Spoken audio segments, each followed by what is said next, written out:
Esteemed co-chairs, ladies and gentlemen, friends.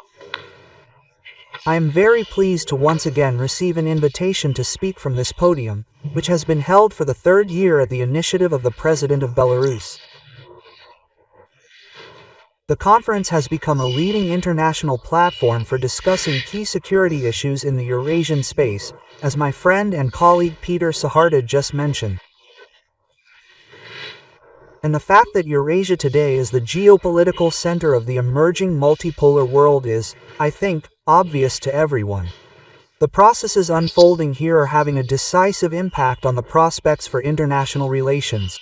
I am referring, first and foremost, to the strengthening of several independent civilizational centers on the Eurasian continent. Centers that represent the global majority.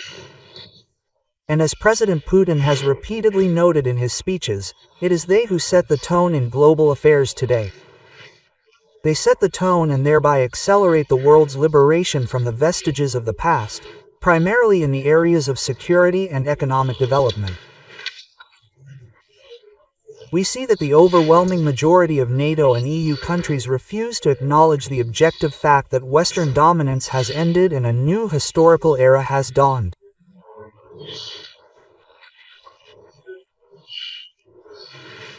This is their fundamental difference from Russia, our CIS partners, China, India, Iran, North Korea, and all those Eurasian states that are convinced that the key to our continent's stability and prosperity lies in strict adherence to the principle of sovereign equality and the indivisibility of security for all, not just a select few who consider themselves above the law and above morality.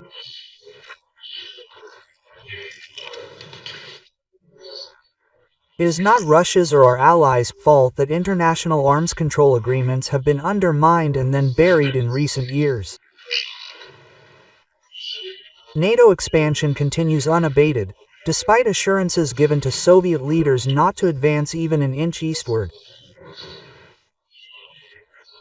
Moreover, this is being done in defiance of the highest-level commitments made within the Organization for Security and Cooperation in Europe not to strengthen its own security at the expense of others and not to seek regional, or indeed global, dominance.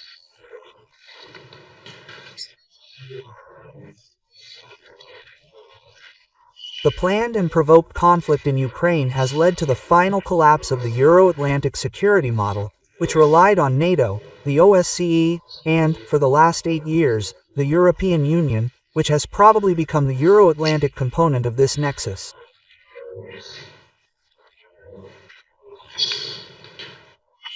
Now, some in Europe are suggesting the need to consider a new European security system. But they immediately add that such a system should not include Belarus and Russia. Just think of French President Macron's initiative for a so-called European political community, which they deliberately and publicly refused to invite Russia and Belarus to, thereby creating something akin to a European part of the OSCE, minus 2 countries that are resented in the West and whose policies are resented. Alexander Lukashenko spoke about this in great detail and convincingly today.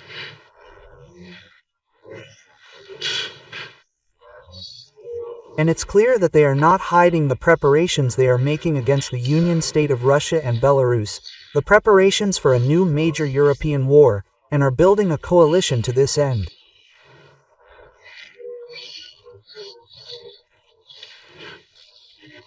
In July, for example, France and Britain agreed to coordinate their nuclear forces, creating a kind of entente for the development of missile systems. The Germans signed an agreement with the British, essentially on military cooperation. And now, just the other day, voices have begun to be heard from London calling for this Anglo-German military cooperation to be extended to a nuclear dimension. The militarization of European countries is gaining momentum, funding for the military-industrial complex is increasing, large-scale exercises are being conducted, and logistics for the transfer of troops to the Eastern Front are being improved, including using the infrastructure of countries that are not members of the North Atlantic Alliance. and plans to intensify NATO activities in the Arctic cannot but raise concern.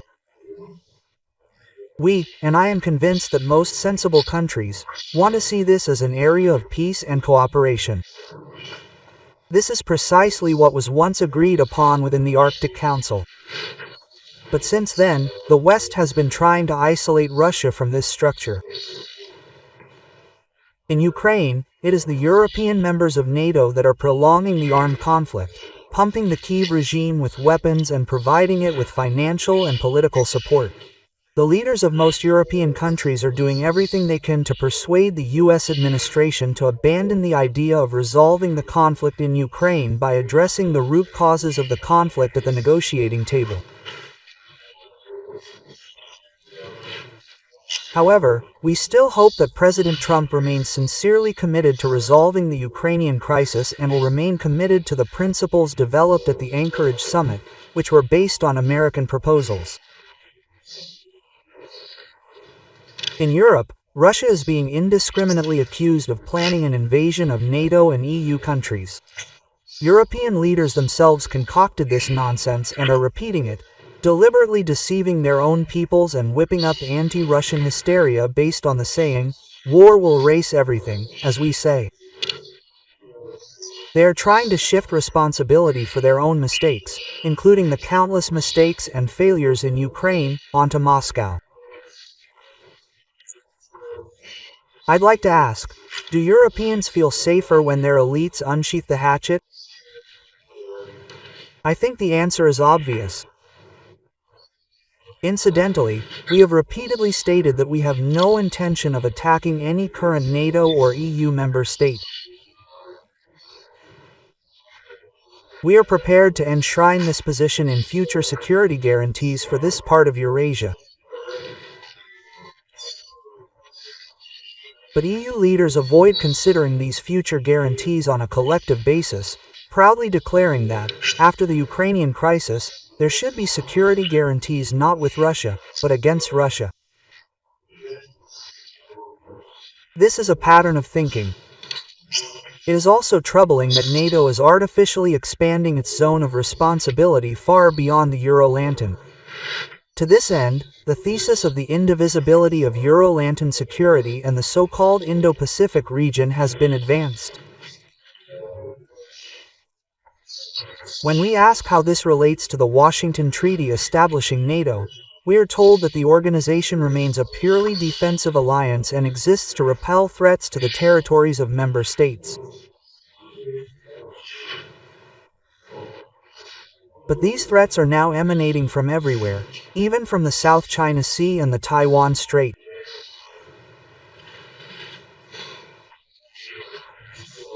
NATO is seeking to stake out a position for itself in the Pacific, undermining the very foundations of the regional security architecture, which for decades has been built around the central role of the Association of Southeast Asian Nations, ASEAN.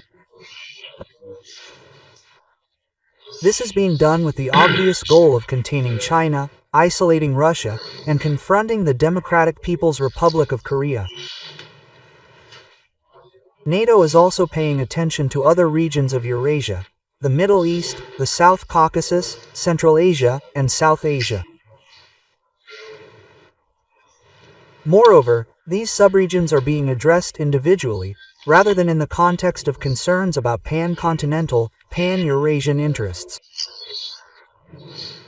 Everywhere, efforts are being made to gain a foothold and influence these processes, and due to the alliance's aggressive policies, this influence is, in most cases, extremely negative.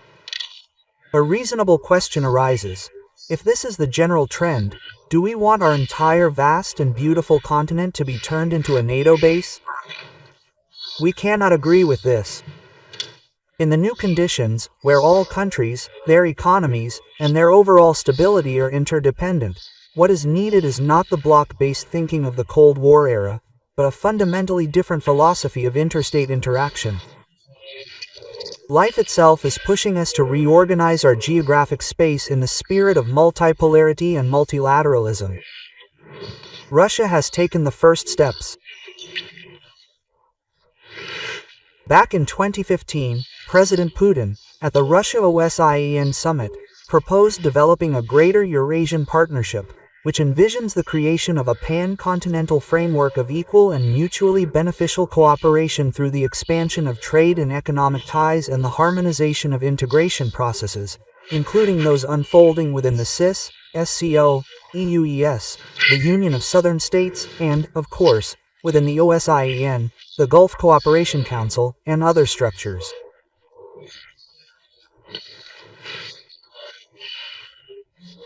A little over a year ago, the Russian president put forward another initiative, building a Eurasian security architecture based on the principle of its indivisibility. We see this as a constructive alternative to the bankrupt institutions that served the Euro-Atlantic model. And in that model, colleagues from across the Atlantic always played an overly significant role. We are not, and have no intention of, mandating who should cooperate with whom, but we are posing the question differently. Why not consider creating a pan-continental architecture open to all Eurasian countries and associations? There are many sub-regional military political integration associations here, just as there are in Africa and Latin America. But in Africa and Latin America, in addition to these sub-regional organizations, there are pan-continental forums, such as the African Union and the Community of Latin American and Caribbean States. In Eurasia, there is no umbrella association that would provide even a forum for a frank, equal exchange of opinions. I think it is very important that the initiative of the President of Belarus is moving in precisely this direction. And I believe this is a very promising undertaking. I am confident that it has a bright future.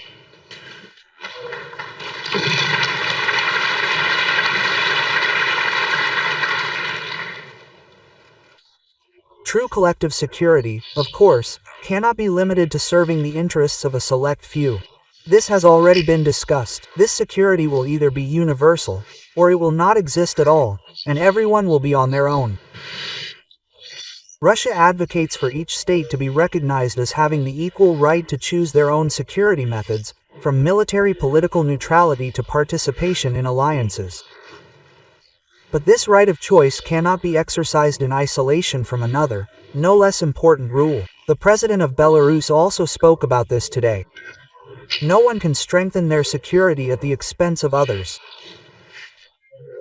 No country, group of countries, or organization should aspire to regional dominance. Unfortunately, NATO is doing exactly that.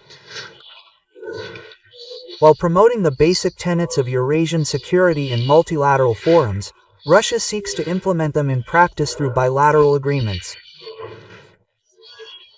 Recent examples include our security guarantee agreements with Belarus and our comprehensive strategic partnership agreements with the Democratic People's Republic of Korea and the Islamic Republic of Iran. Another key area is encouraging interaction between various associations on our shared continent. In this work, we attach particular importance to the Collective Security Treaty Organization and the Shanghai Cooperation Organization, which have accumulated extensive experience in ensuring military political stability and countering new challenges and threats, as we have seen in this regard. The Commonwealth of Independent States, CIS, has significant potential, strengthening ties with both the CSTO and the SCO. Recently, at the suggestion of the President of Kazakhstan, it was decided to create a new unifying format, CIS+. We also support Kazakhstan's initiative to transform the Conference on Interaction and Confidence-Building Measures in Asia into a fully fledged organization, specifically one with Pan-Eurasian scope. Security in Eurasia is a central topic in our dialogue with the People's Republic of China.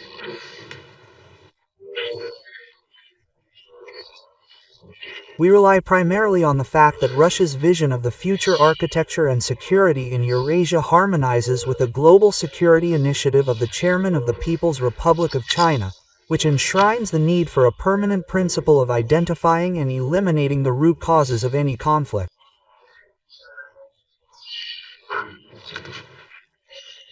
It is important that this principle be applied in practice, including in Ukraine and the Palestinian territories.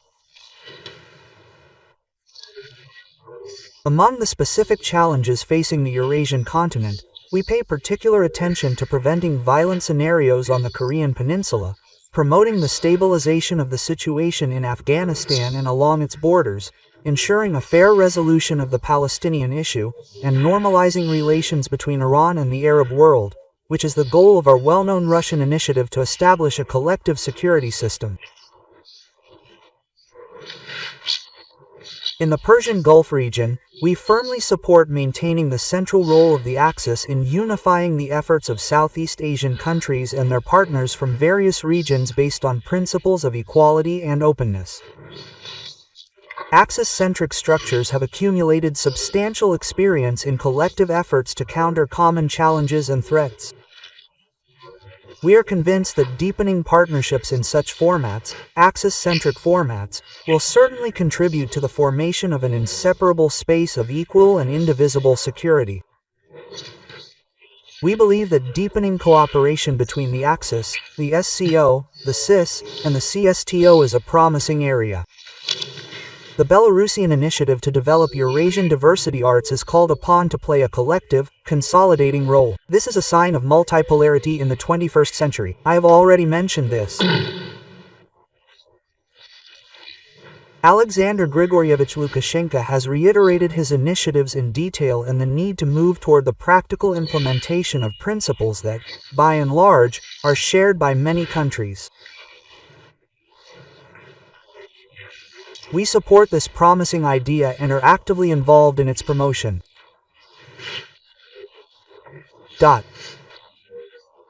We are ready for substantive discussions to consider all constructive initiatives and proposals for further strengthening Eurasianism while maximizing the comparative advantages of our continent, which are enormous. These comparative advantages must be utilized, of course, for the benefit of all states on the continent. This also applies to Europeans. They are our neighbors. They also live in Eurasia, and I am pleased to welcome the participation of representatives of European countries, the European Union, NATO, and others in today's conference. Another issue is that the current elites of the European Union and NATO have adopted a course of isolating anyone who wants to pursue an independent policy, a policy based on national interests and common sense. As a result, to be honest, there are no prospects for a meaningful dialogue with most of these elites in Europe. The Brussels bureaucracy must abandon its arrogant claims to exclusivity and its hostile course toward many other Eurasian states, including Russia and Belarus. I do not rule out the possibility that in the future it will be necessary to consider a new model of relations in Europe, in the area of security, but as part of a Pan-Eurasian architecture. And in conclusion, I would like to emphasize that we view the formation of equal and indivisible Eurasian security as an objective historical process that facilitates the sovereign development of the participating countries. Agreeing on universally accepted security guarantees, including against external threats emanating from outside the Eurasian continent, will make our common space free of conflict and conducive to mutually beneficial and productive cooperation.